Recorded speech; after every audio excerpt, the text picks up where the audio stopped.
Assalamualaikum teman-teman, selamat sore, welcome back to Tina Channel. Oke, jadi sore ini aku mau ngobrol soal monstera ya. Ini monstera cuttingan. Ini bukan monstera cuttingan, ini monstera induk lah ya. Induk, jadi itu anaknya yang aku cacah bagian atas ya. Dan ini induknya. Ini adalah daun yang kedua setelah aku gundulin habis. Nah, ini bonggolnya nih kemarin aku potong di sebelah sini. Lalu keluarlah tunas pertama, daunnya yang seperti ini nih, belum membelah. Nah, kemudian alhamdulillah dia nggak lama dari situ dia langsung keluar daun baru yang ini nih ya. Tuh, ini gede banget teman-teman. Ini telapak tangan aku ya. Nih. Waduh, diameternya mungkin sekitar 40 atau 45 cm ya, lebih kurang. Dan ini cantik banget. Swear ini cantik banget. Nah, dia udah berlubang dengan sempurna ya. Lubangnya udah cantik. Nah, di sini aku mau share tips-tips ya perawatan monstera ya, ala-ala aku, versi aku ya. Setelah beberapa kali aku merawat mereka ya berdasarkan pengalaman. Oke. Nah, jadi untuk pemilihan pot ya, untuk pemilihan pot sekarang kan lagi ngetren tanaman itu dipakein pot terakota ya. Pot terakota itu pot yang dari tembikar gitu ya, yang seperti ini. Nih, ini pot terakota yang tembikar nih. Seperti ini. Nah, ini kan ukurannya macam-macam, mulai dari yang paling kecil sampai yang paling gede itu kan ada. Nah, ada beberapa temen yang coba pakai pot terakota ya untuk monstera. Tapi kayaknya kalau menurut aku ya disarankan kalau kita untuk nanam monstera itu lebih baik pakai pot plastik aja. Kenapa? Karena begini, kalau yang size besar seperti ini, dia satu yang pasti bonggolnya besar ya, dan yang kedua akarnya juga pasti besar. Nah, jadi kalau misalnya pakai pot terakota, otomatis itu akan terlalu berat ya, pasti itu ya, itu terlalu berat. Kemudian juga kemarin itu ada temanku dia pakai pot terakota untuk monstera yang king juga, yang besar seperti ini ya. Alhasil dia jadi lembab terus, metanya jadi lembab terus, agak ada serangga ya, ada serangga, jadi medianya terlalu lembab kan. Kalau pot terakota dia menyimpan kelembapan itu lebih lama ya, kelembapan lebih lama. Nah, jadi satu itu. Kemudian untuk tips kedua, kalau teman-teman punya monstera dan ada daunnya yang kurang cantik ya, atau udah usang ya, itu sebaiknya dipotong. Nih, ini daun yang jelek kemarin ya. Mungkin kalau teman-teman yang rajin nyimak video saya, ini kemarin ada daun di sini. Dia posisinya memanjang seperti itu, jadi kurang elok lah ya dipandang. Jadi kemarin saya potong. Ini saya potong di sini, dan alhasil ya 2 hari kemudian yang saya lihat, yang saya temukan itu adalah daunnya ini jadi lebih tegak. Tuh, jadi lebih tegak ya. Karena kayaknya nutrisinya lebih terkonsentrasi ke daun yang baru. Jadi daun yang lama yang jelek itu udah kita potong, jadi nggak ngaruh gitu ya, nggak sia-sia gitu ya nutrisinya gitu. Kemudian untuk kalau yang king seperti ini, untuk penempatan monstera ini dia suka di tempat yang teduh. Jadi kita kan belajar terus menganalisa sebetulnya monstera itu kalau di perkotaan seperti ini dia sukanya udara yang gimana gitu ya. Kalau untuk di tempat aku cuacanya kan panas ya, cuacanya panas. Ini posisi di bawah kanopi, jadi walaupun misalnya disiram juga siang hari itu panas banget ya. Kalimantan tuh panas.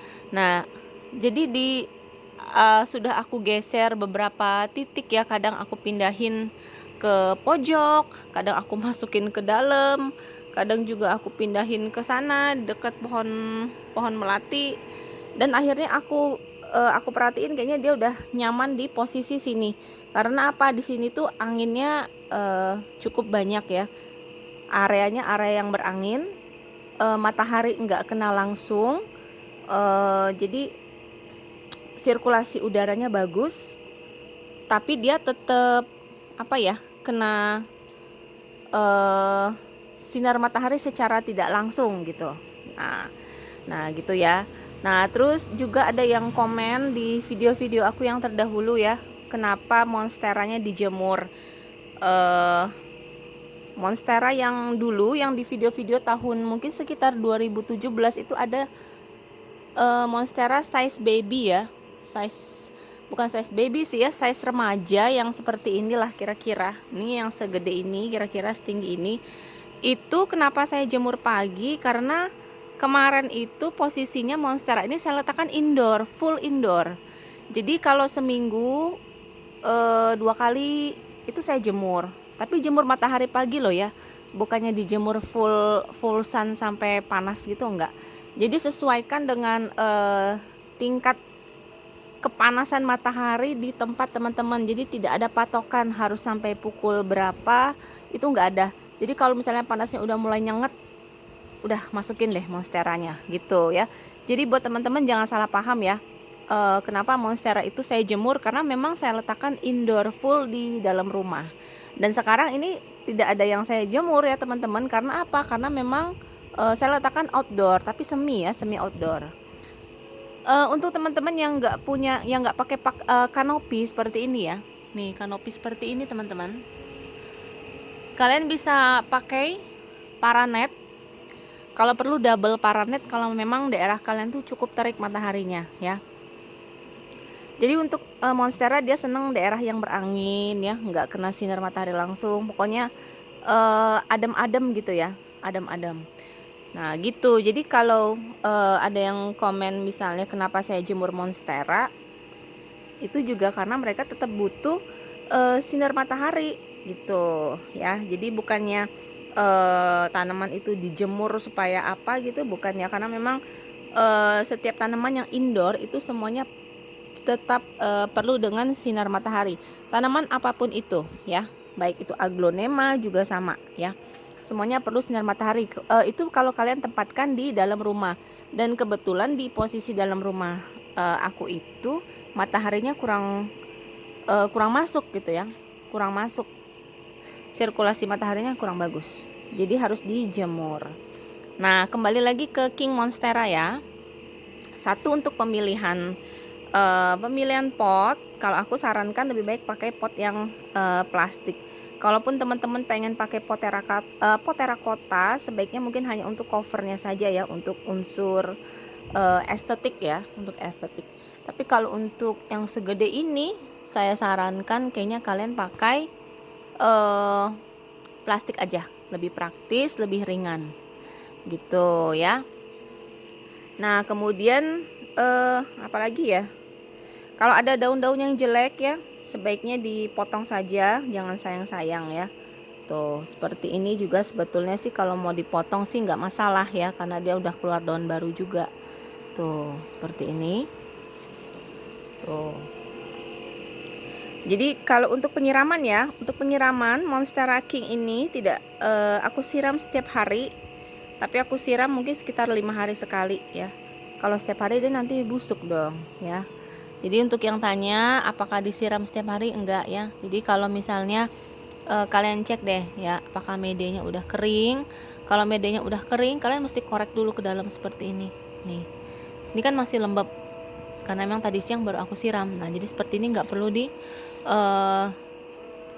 perlu disiram ya.